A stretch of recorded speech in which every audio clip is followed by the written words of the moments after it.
Sir Michael Caine is undeniably a screen legend. He became a star back in the 1960s, and he's given us some of cinema's brightest moments. Wearing glasses and spouting that working-class Cockney accent, he seemed like an unlikely star. But thanks to films like Alfie, he proved that regular guys really did have a shot at stardom. Caine was born Maurice Joseph Micklethwait, changing his name on the advice of his agent. Caine was taken from the movie The Caine Mutiny. He grew up in a working-class family in London and at 18 was called upon to do national service and was sent overseas to Korea. Upon his return to civilian life, he took a job as an assistant stage manager, which led him to the stage, but he had his sights set on the big screen. And following bit parts in television dramas and in the theatre, he finally got there, landing the role of an aristocratic army officer in Zulu. My first premiere was Zulu, and it was a very strange memory because I asked my mother, I was very young, and I asked my mother to go with me to the premiere, and she said no, so I took a very beautiful young lady. And as I was going in, I saw my mother in the crowd, and she had come to watch me do it, but she wouldn't come with me. And I thought it was the most touching thing my mother ever did. And that was my first premiere, and that's a true story. I couldn't make that up. But it was Alfie that made Michael Caine a household name and earned him his first Oscar nomination and got the attention of Hollywood. Caine personified witty, street-smart characters in movies like The Italian Job and Get Carter, earning another Oscar nomination in Educating Rita, and finally scoring the gold statue for Hannah and Her Sisters. Caine never stuck to one genre, delivering strong performances in comedies like Dirty Rotten Scoundrels and as a tough mob boss in Mona Lisa.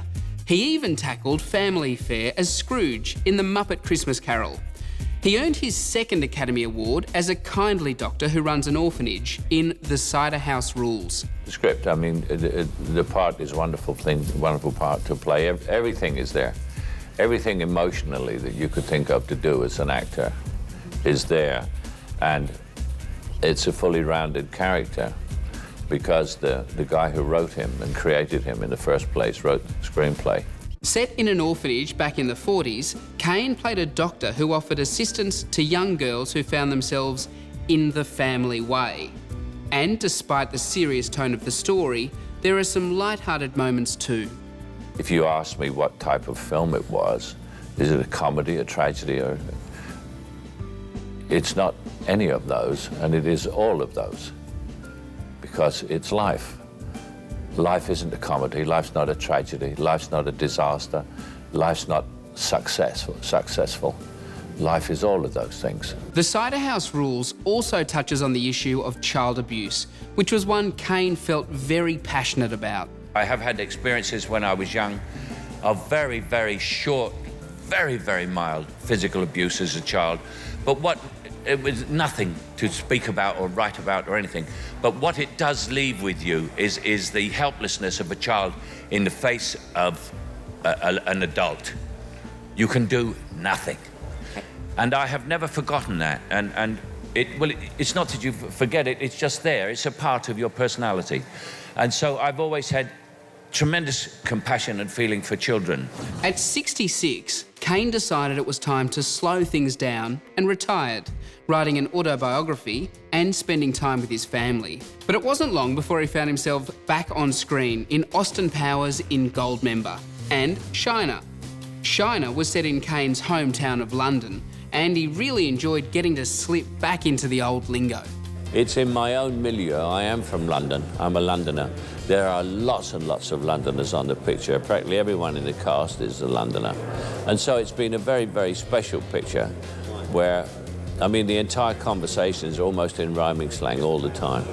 And it's not done out of arrogance or disrespect for other people. It's just fun on our part, where you can absolutely relax into an atmosphere. It was rather like being young again when I was a young man.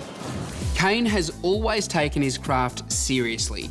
So when he decided to play a beauty pageant coach in Miss Congeniality, he consulted an expert. My wife is a beauty queen. She came third in Miss World many years ago. Well, not that many. Sorry, Shakira. A few years ago. So she taught me how to walk and all that. In such a rich career, one of the standout performances has got to be that of a disillusioned reporter in the midst of the Vietnam War in The Quiet American. The reason Caine took on the role was because he was so moved by the character of Thomas Fowler. It's a most incredible character, written by a great writer. It's got a great director, Philip Noyce. Wonderful script. I mean, there is nothing, you can't say, well, I did it, but, you know, everything is absolutely as good as it could possibly be.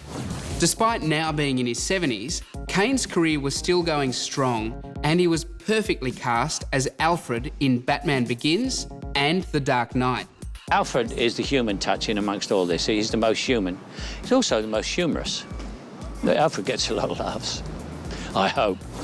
Caine showed off his inner hippie in Children of Men, and once again the attraction was that it was a solid script and that it was an unusual story. It's a film I haven't seen before. You know how many films you see that you've seen it before?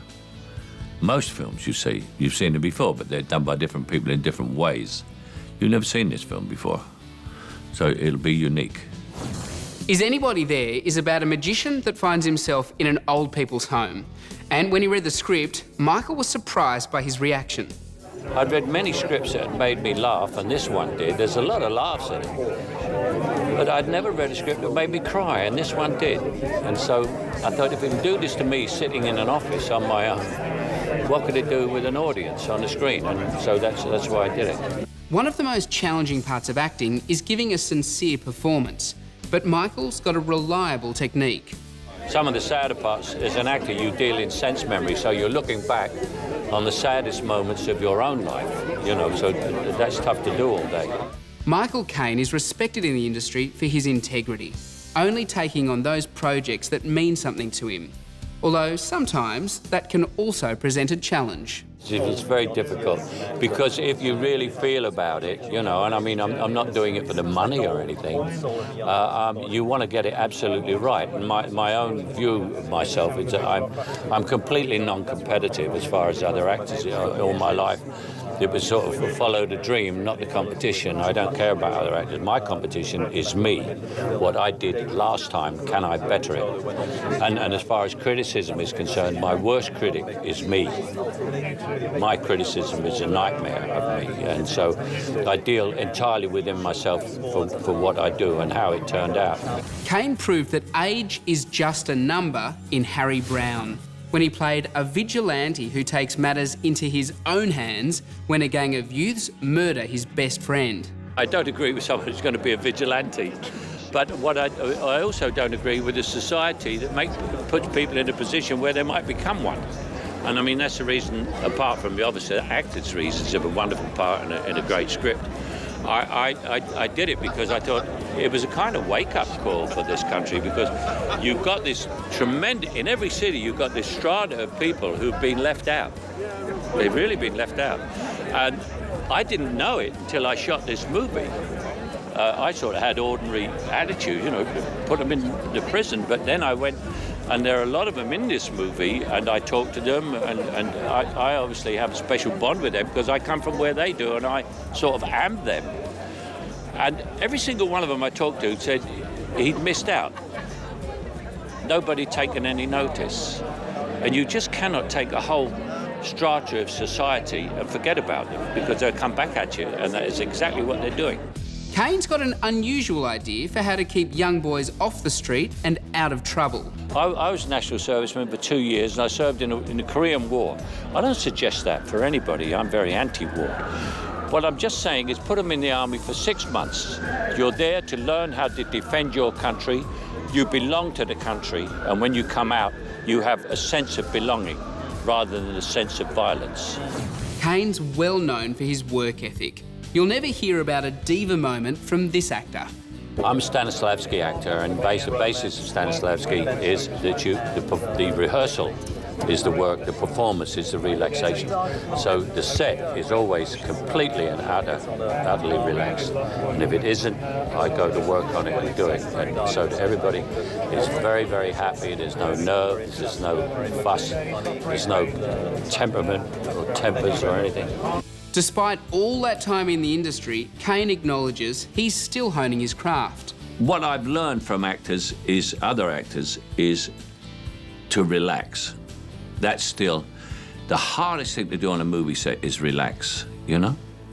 And if I get another actor who is the same as me with that view of acting, some actors act out of tension and they cause it deliberately. And that to me is death. Because when you watch the screen, you can see the tension in their eyes and you don't like them. And above all else, Caine knows how important it is to keep your sense of humour. I'm a great movie buff, you know? And I never saw a star who didn't have a sense of humour. I've seen very beautiful women, very handsome, very, very handsome men come and go. And you go, why? He was so handsome, she was so beautiful. No sense of humour about themselves. Cary Grant, who was one of the greatest looking guys you've ever seen in your life, he would do a fall over the back of a sofa at a drop of a hat and make himself look silly. You must have a sense of humour about yourself. So Michael Caine has created some of cinema's most beloved characters. He has such a down-to-earth acting style and an ability to connect with an audience, which has made him a screen legend with audiences of any age. Stay tuned to Star Picks for all the movies you know and the actors you love. Broadcast in glorious high definition with 5.1 surround sound where available. For more of the best in entertainment news, check out your Movie Network channels. It's altogether better, on screen and at mnc.tv.